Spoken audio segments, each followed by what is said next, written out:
Well, hello, welcome to the Garden Gurus. I'm Trevor Cochran. How beautiful is this? This is English May, Spirea. It's one of my favourite shrubs. It's a bit of an old-fashioned beauty, but one of those things that you just love in the springtime. And we are right in the middle of it. We've got some great stories for you today. Here's what's coming up on today's show. Bugs, insects and pests. Sue shows us how to naturally protect your garden. No space in your backyard. Bonnie shares her tips for a productive potted garden. And I get edgy with the latest technology.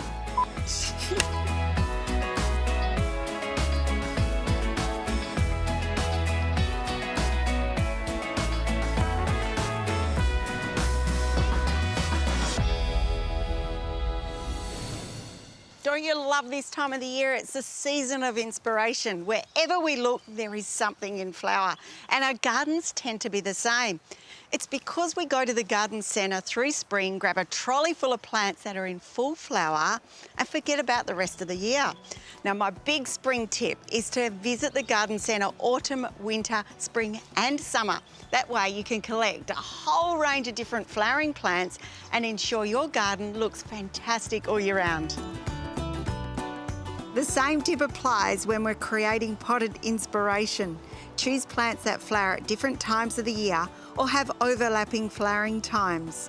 Australian plants make some of the best potted water-wise displays as they have long flowering times, are easy to grow and thrive in sunny positions.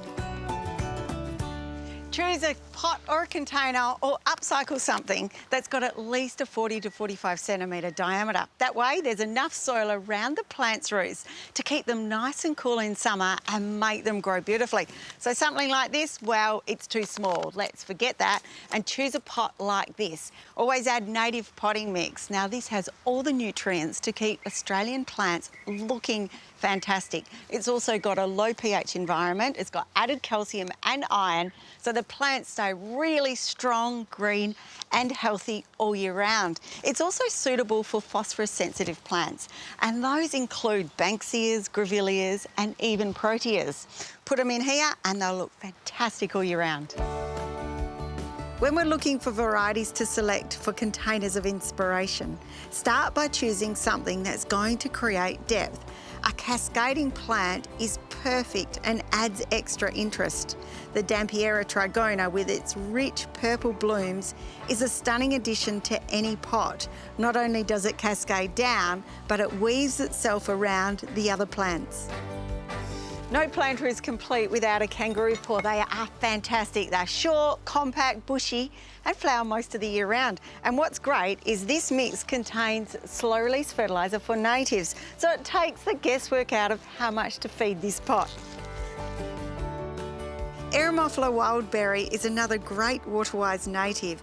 It's a bird attractor with a bushy growing habit. These plants have spring and early summer flowers and it does great in pots. There is enough controlled release fertiliser in the potting mix for about 6 weeks growth and it won't burn the foliage. But to keep these plants looking fantastic all year round, apply Osmocote for natives in autumn and again in spring. Plant maintenance on native plants in pots is really easy. All you need is to give them a light trim after they've finished flowering and they'll shoot away beautifully. Now, maintenance on kangaroo paws is a little different. They're not what we call self-cleaning plants. So all we do is trim the flower stalks once they're finished and faded back at ground level. Quick trim of some leaves that are not looking so good and they'll be fantastic in a few weeks. Well, look at this, folks. I'm surrounded by colour.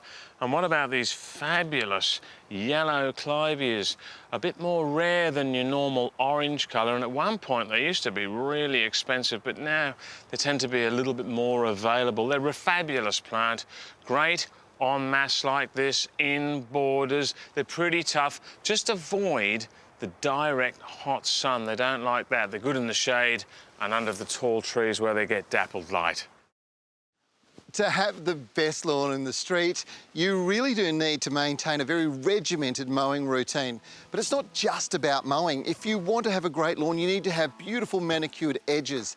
And to do that, you've got to have the right tool. Tip number 1, always do your lawn edge trimming before you mow the lawn. This means the cuttings from the trimming will be collected easily by your lawnmower catcher or mulched into the surface depending on the type of lawn you have. Identifying the right tool for the job really gets down to just how big the job really is. Now, if you've got a medium to large garden like this and you need to get out and trim the lawn edges, you could do it with a grass trimmer or a brush cutter. But if you've got a smaller lawn, maybe even a lawn alternative like dichondra, a grass trimmer that's well balanced, lightweight and easy to use is the way to go.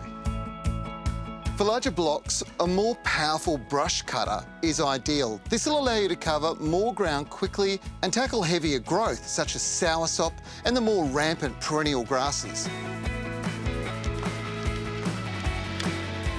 Now, as the spring starts to warm up, you'll find your grass starts growing so much faster. In fact, it'll need to be mowed at least twice a week. But as we get into the peak of summer and it's really hot and dry, it's advisable to pull that back to maybe just once a week and lift your mower just a little bit. Otherwise, you'll find that you'll scalp the surface and you'll end up with dry patches.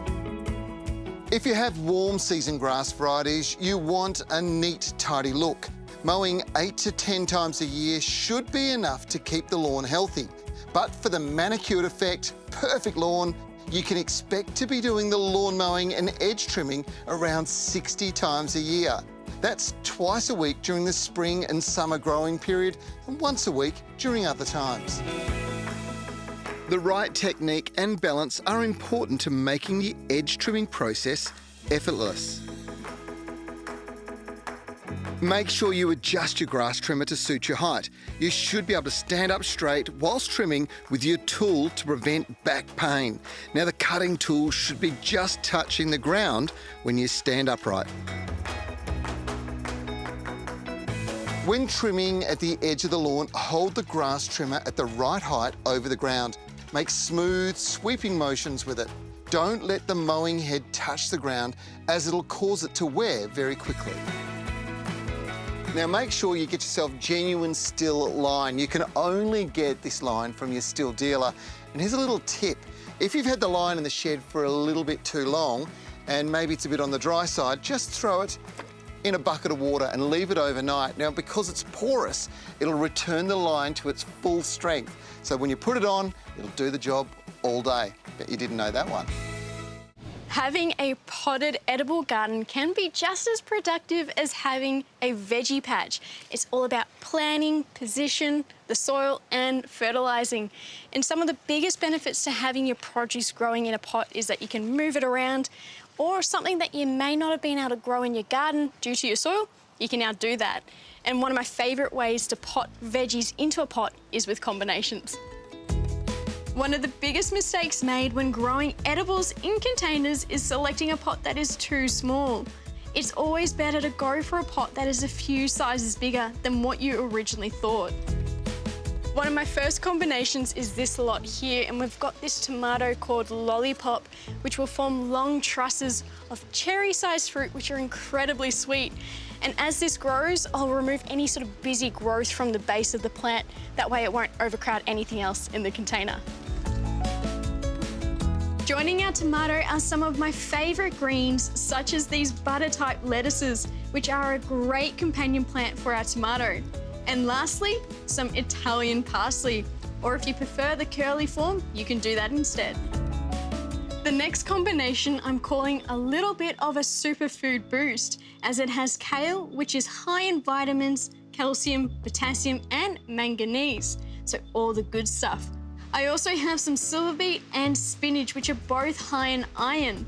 For a pot of this size, one of each plant will be plenty, and in a few weeks' time, they'll be spilling out of the pot.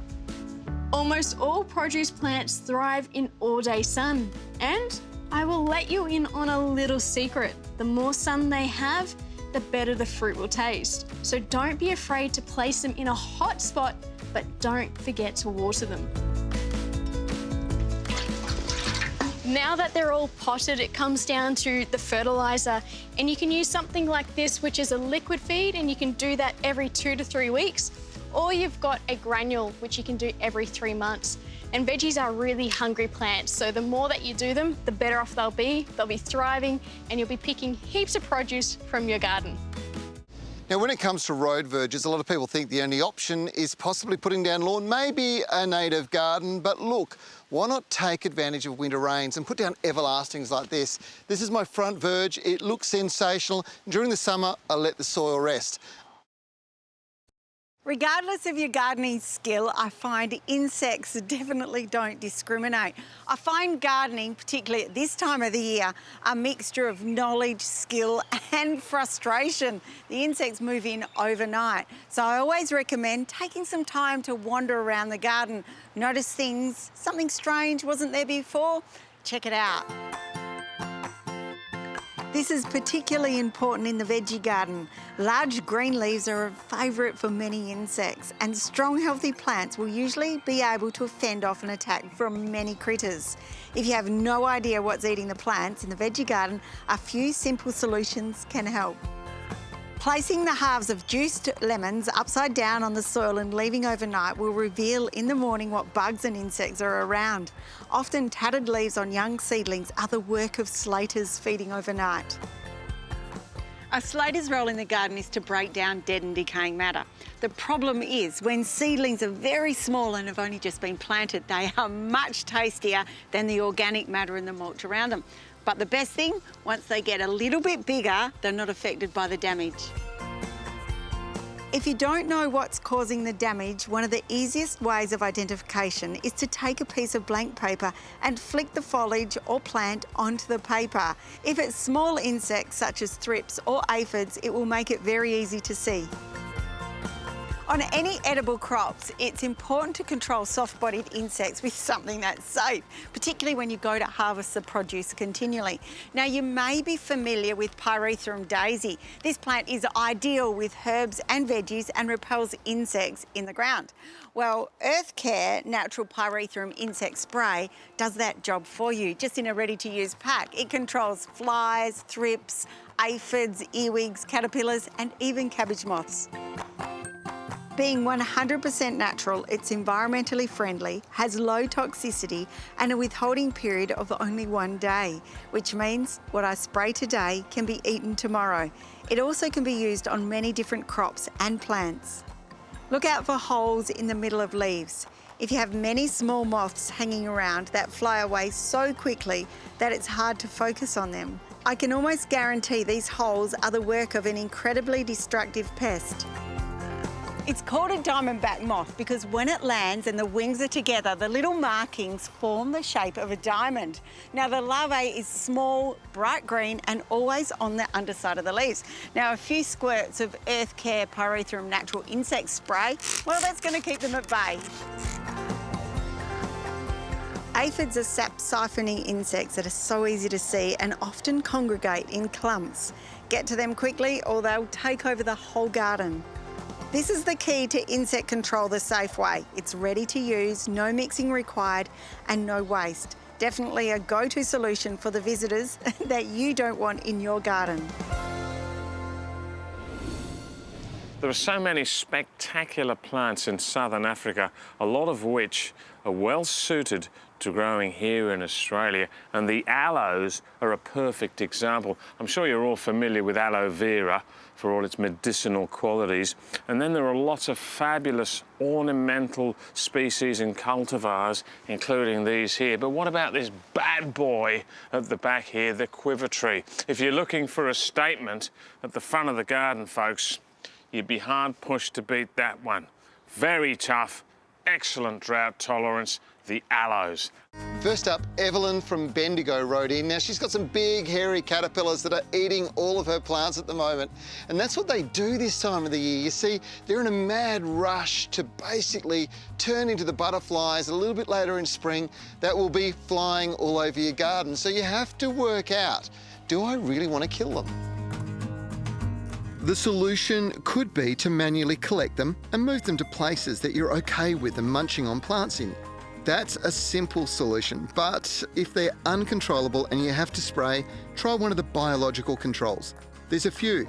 The oldest fashioned one is called Dipel, and more recently there's something called Success. Now, both of them use a bacterial concoction. It's digested by the insect when it eats the leaves, and this disrupts their digestive processes. stopping them from eating your plants and getting control of the situation quickly.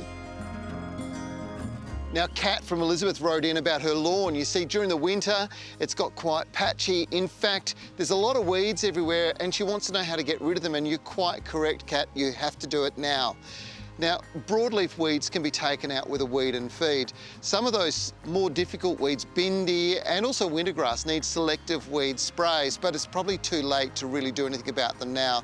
The most important thing, feed your lawn, get it growing strongly, and it'll smother those weeds out. Nellie from Artarmon in New South Wales has asked about weeds. She reckons it's a record year for germination.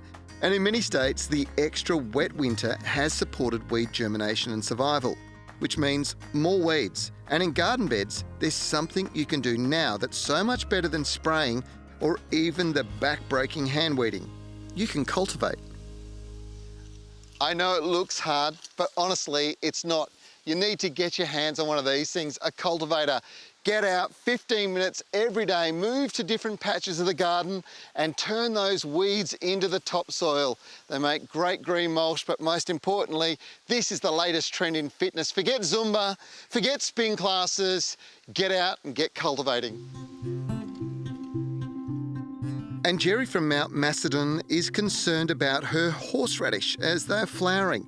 She wants to propagate the plants, but what should she do? Wait for the seed to appear and then sow it? Or divide the existing plants? What a dilemma. And the answer is dig it up, divide and conquer. Look, this isn't an overly difficult thing to do. What you want to do is get it in around the outside and then start to lift them, because what you'll find is that when you lift it out of the soil, and you can see it's coming through now, this is amazing, you'll end up with this beautiful big root system. Look at that root. Now that's what you want to eat, but it's the bit above that's an opportunity. And you can see here by simply putting the spade in, I've ended up with multiple plants. I'm going to cut the foliage off these and plant them. I'll keep that and that, use it in the kitchen. And I've got brand new horseradish plants for later on in the season. It's brilliant. Well, there you go. 4 questions down, 50 more to be done. But don't worry, I'll answer those for you on Monday morning when we run our next Facebook Live Garden Guru session. Make sure you join us then. Well, that's it for this week's episode of the Garden Gurus. I hope you loved it. Now, look, the good news is we're back next week. We've got another great show for you. If you want any more information from today's show, all you have to do is simply check out our website. It is a wonderful gardening resource with all sorts of information. Or maybe you've got a question you'd like to ask. Become a friend on Facebook or join us on Monday mornings when we do our Garden Gurus live Facebook session. It's a great way to ask questions and interact with other garden lovers. I'm Trevor Cochran. We'll see you next week for the Garden Gurus.